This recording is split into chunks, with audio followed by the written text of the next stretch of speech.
Hi, this is Mark News from Plant Talk Radio. Thanks for subscribing and listening to our podcast, Your Gardening Questions from Plant Talk Radio. If you have a gardening question you'd like our host Fred Howard to answer, send him an email. The email address is fred@planttalkradio.com. Now for today's question.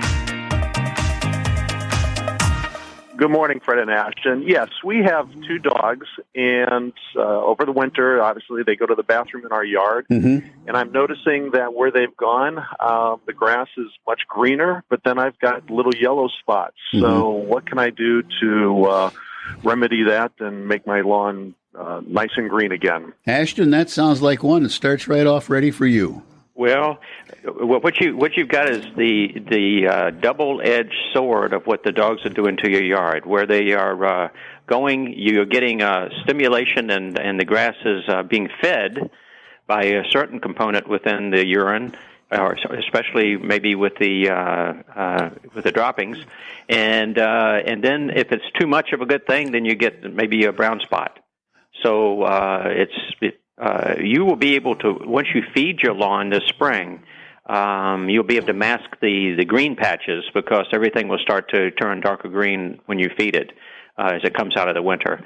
And as far as the spots themselves, some people are successful at training their dog to go to a certain corner of the yard, and maybe that's the area that they say, okay, that's the dog's area, and I'm not going to worry about it too much. Maybe even mulch it.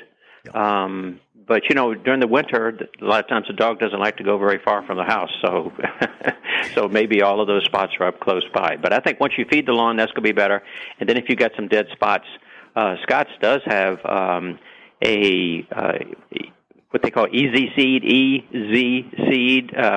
which is the seed and the mulching material and the starter lawn food all together, and it's one designed specifically for dog spots because it also has a neutralizing agent in there to help reduce some of those what we call salts that are in that spot that are killing the grass.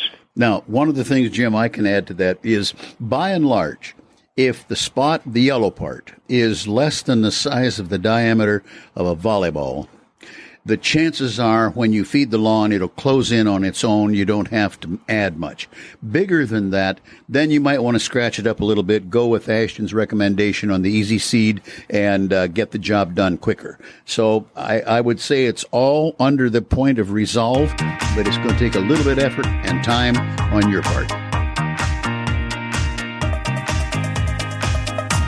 Hey, thanks again for listening to our podcast. Be sure to subscribe to our other podcasts as well, the Plant of the Week podcast and the Plant Talk Radio podcast, all on iTunes or your favorite podcast player.